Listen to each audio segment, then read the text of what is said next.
Good day, we are Group 8 and our topic is about gender, power, and politics.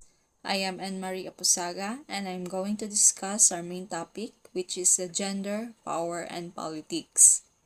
So, gender, power, and politics it is an initiative to change the face of politics by shifting the focus from being exclusively on women as the sole agents in their own empowerment and instead engaging male political leaders as transformative agents of change for gender equality.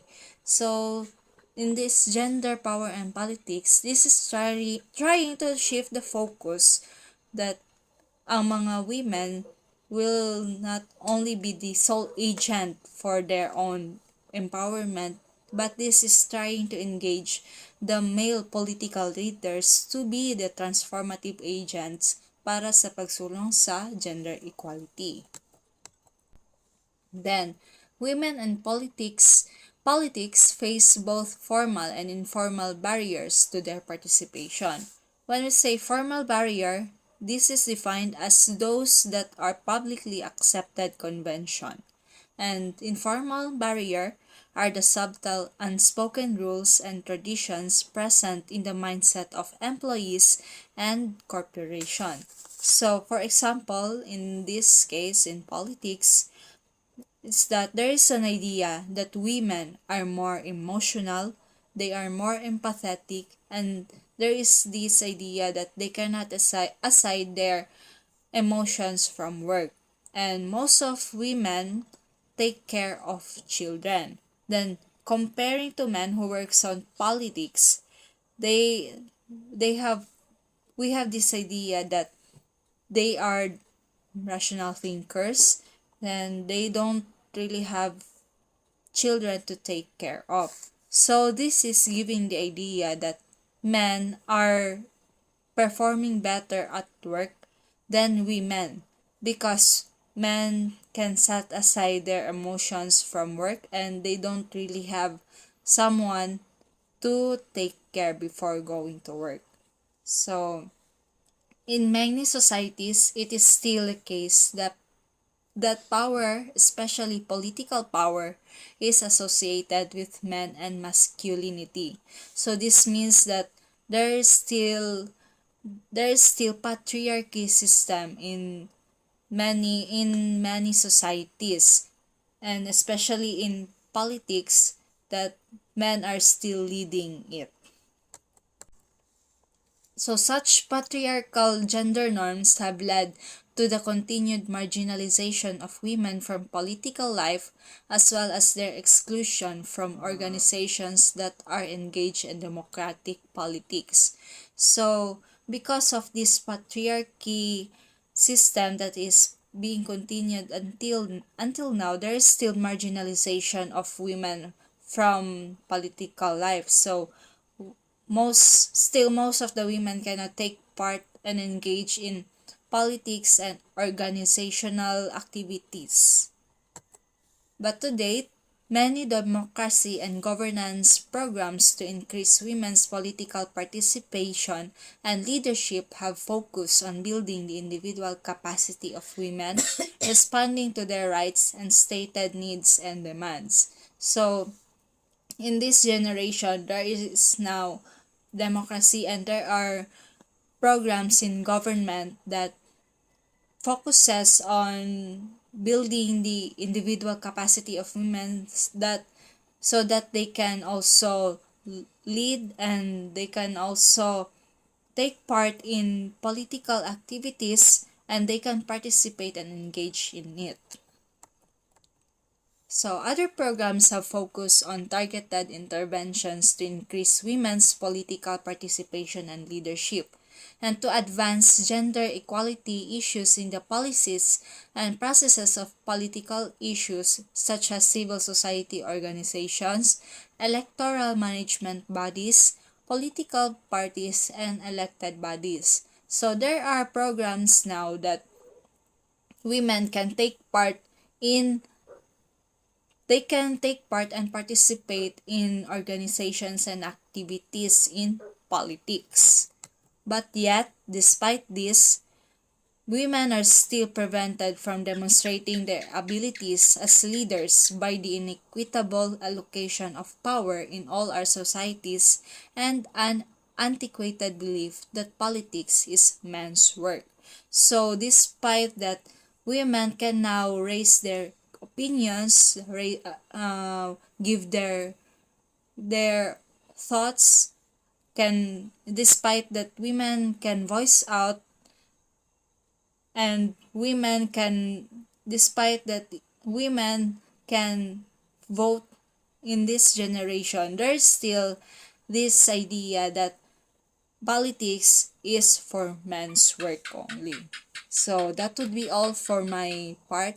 The next reporter would be Sir RJ Nasimeno for the gender in relation to politics. Thank you and God bless. Good day everyone, I am Arjun Jimeno and today we embark on profound exploration of the intricate relationship between gender and politics. This captivating topic sheds light on how power dynamics, challenges, and progress intersect in shaping the role of gender in the political sphere. Together, we will de- we will dive deep into the historical context, analyze the persistent challenges faced by women, examine the gender gap in political representation, explore the concept of intersectionality, and discuss the progress made towards achieving gender equality in politics. Let us delve into this complex, thought-provoking subject. Historical context from marginalization to representation. Examining the historical context of gender in relation to politics reveals the long and arduous journey from marginalization of women to their increasing representation. For centuries, women were systematically included from political spheres, denied to the right to vote, hold public office, or participate in decision-making processes. However, the tireless efforts of courageous individuals and social movements have gradually shattered these oppressive norms. Women's suffrage movements emerged in last 19th and early 20th centuries, demanding equal voting rights for women. Their activism and perseverance challenged societal expectation, advocating for women's political agency and paving the way of increased gender representation in politics. The suffrage movement marked a turning point, leading to significant progress in women's political empowerment. In subsequent decades, more women entered the political arena, occupying seats in legislative bodies and taking on leadership roles. Women's right to activists, feminists, and trailblazing politician challenged the status quo, fighting for gender equality and in politics. Their determination and resilience resulted in notable milestones such as the first female heads of states government, demonstrating that women are capable of leading and shaping political agendas. While significant strides have been made, the historical context reminds us that the struggle for gender parity in politicals is ongoing. It serves as a reminder of the progress achieved thus far and the work that remains to ensure for full representation and equal opportunities for women in political spheres.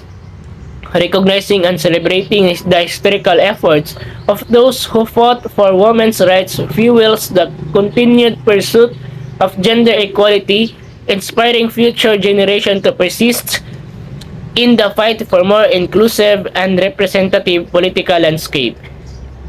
In gender bias stereotypes, challenge faced by women, despite significant progress in gender equality, women in politics still distinct challenges stemming from deeply ingrained gender biases and stereotypes.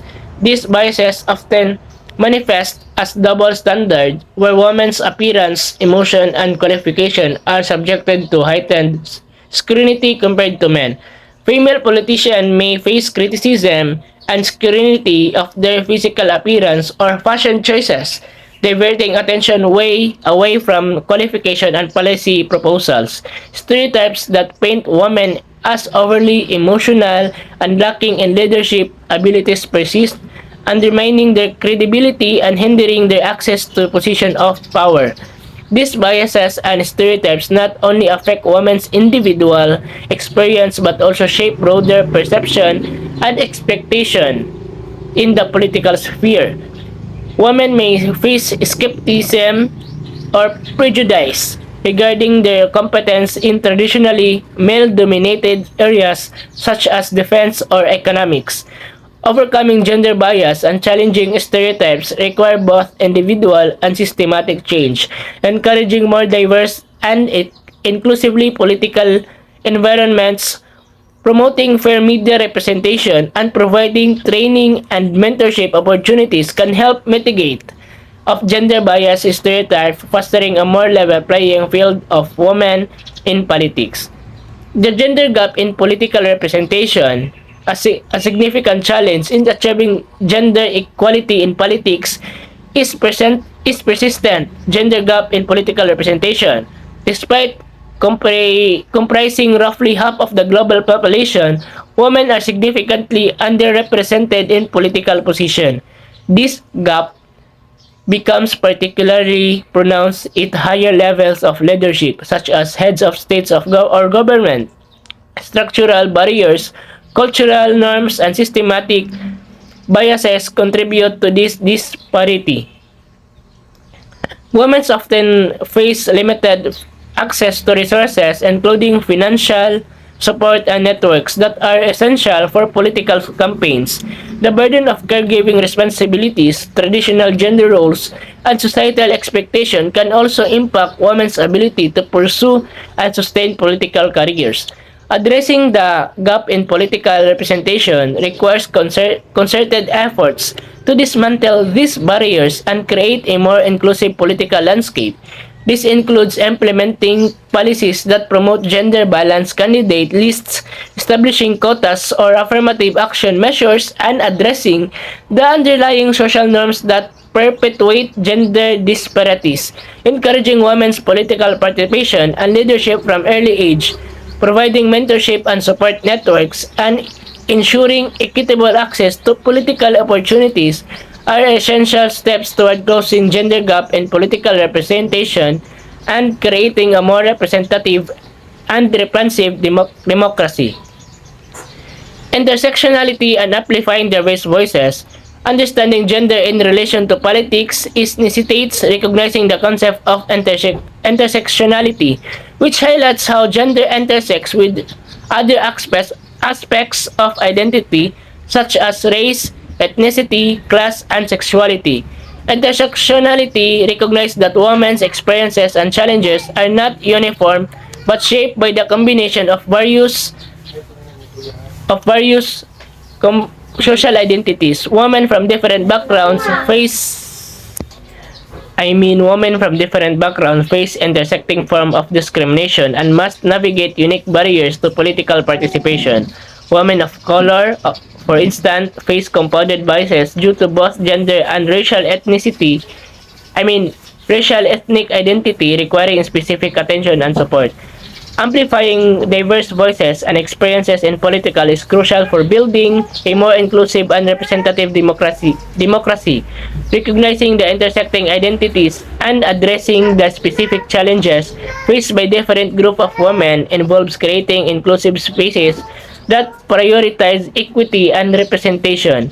It requires promoting diversity within political institutions, amplifying marginalized voices, and ensuring that policies and decision-making processes account for diverse needs and experiences of all individuals. By embracing intersectionality, we can foster a political discourse that reflects the richness and complexity of our diverse societal and creates more equitable outcomes for all. In conclusion, gender plays significant role in politics, shaping power dynamics and influencing decision-making processes. While we have witnessed remarkable advancement in recent years, we must remain steadfast in our commitment to overcoming gender biases, promoting equal opportunities, and fostering an inclusive political landscape. By working together, we can create a future where individual, regardless of gender, has an equal voice in shaping our societies.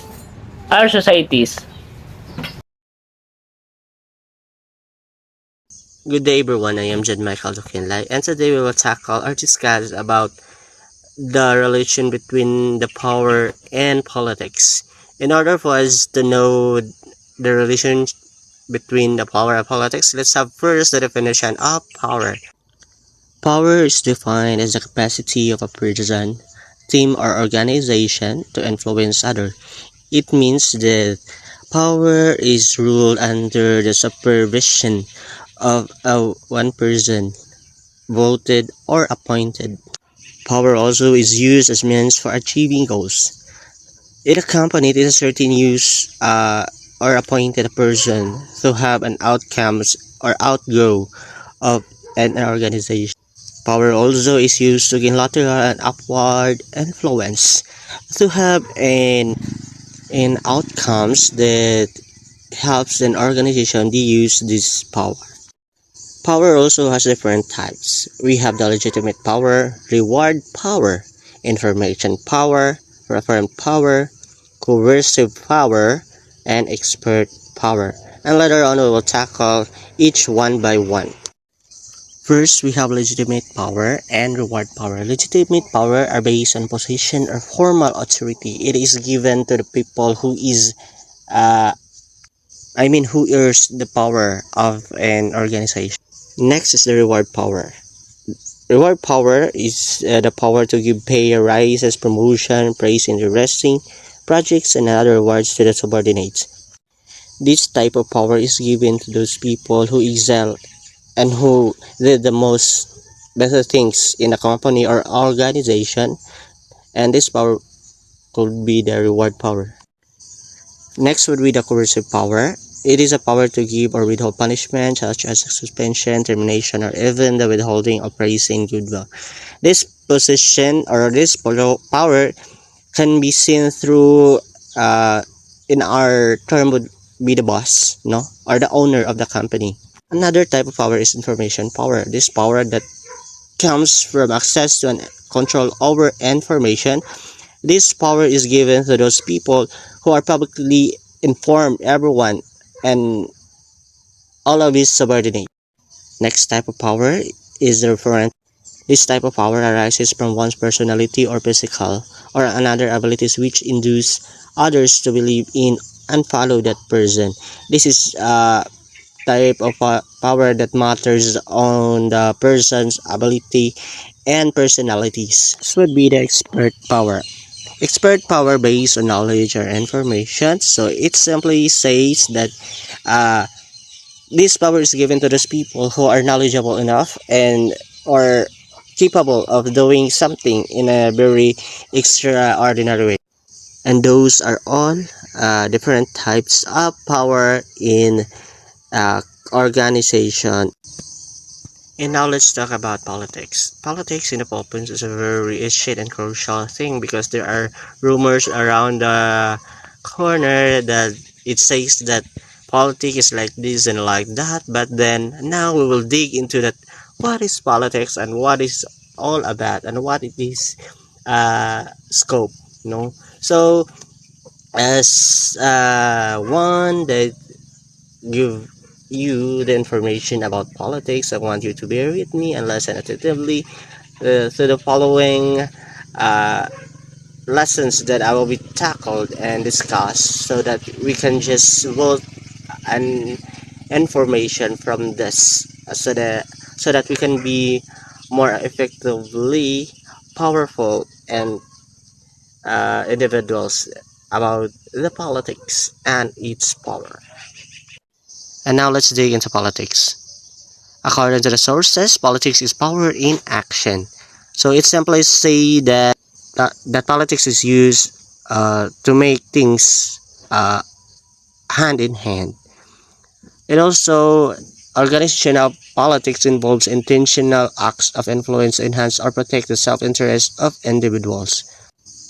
This is very roundly and sadly to know that politics or organizational politics are used for own benefit and interest, and this is happening in our society in the Philippines. This is why that politics runs the dirtiest place or in the society because um, people use this opportunity for their own benefit. They didn't run for the betterment of the society, but rather they ran for their own benefits and self-interest. In conclusion, managing power and politics exists in every organization. That is really true. Recognizing that power and politics influence all behavior in organization that is necessary to develop the skills to be able to understand and manage them. It is also introduce clear rules. It also increase opportunity for dialogue. This is how power and politics collide in each other because they have the both function or connectivity of both politics and power. And that's at the end of my report.